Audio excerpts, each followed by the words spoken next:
Hi friends, నిన్నైతే బైరాగి వేషం ఏంటో తెలుసుకున్నాం కదా. సో ఈ రోజు వీడియోలో మనం బండ వేషం ఏంటో తెలుసుకుందాం. సో బైరాగి వేషంలో శత్రువులు ఎక్కడెక్కడ ఉన్నాడో తెలుసుకున్న గంగమ్మ ఇప్పుడు అతనికి అసలు అనుమానం అనేది రాకుండా అతని నివాస ప్రాంతంలోకి చొరబడాలని గంగమ్మ బండ వేషం అయితే ధరిస్తుంది.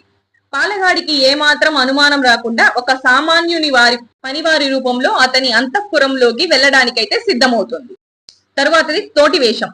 బైరాగిగా ఆచూకీ తెలిసి బండవేషంలో అంతఃపురంలో వరకు వెళ్లిన గంగమ్మకు పాలెగాడు చీకటి పడగానే బయటికి రాడని అర్థమవుతుంది.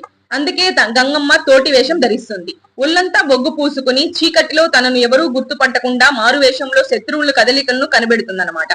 సో సో ఇలా ఒక్కొక్క రోజు ఒక్కొక్క అవతారంతో అమ్మ వేషాలు వేసింది అనమాట. సో నెక్స్ట్ వీడియోలో దొరవేషం అనేది ఏంటో తెలుసుకుందాం. ఈ రోజు గుళ్ళో అయితే చూడండి చాలా మంది అయితే వచ్చేసారు. ఇంకా రాను రాను క్రౌడ్ అనేది చాలా అయితే పెరిగిపోతుంది. సో ఇక్కడ నేను ఈ రోజు కొంతమంది వేషాలు వేసినదంతా వీడియో తీసి పెట్టాను. ఇక్కడైతే ఒక ఫ్యామిలీ పసుపు దారాలు, పసుపు కుంకుమ అందరికి ఇస్తున్నారనమాట. సో ఈ నా వీడియో కనుక నచ్చినట్టయితే లైక్ చేయండి, షేర్ చేయండి, సబ్స్క్రైబ్ చేసుకోవడం మాత్రం మర్చిపోకండి.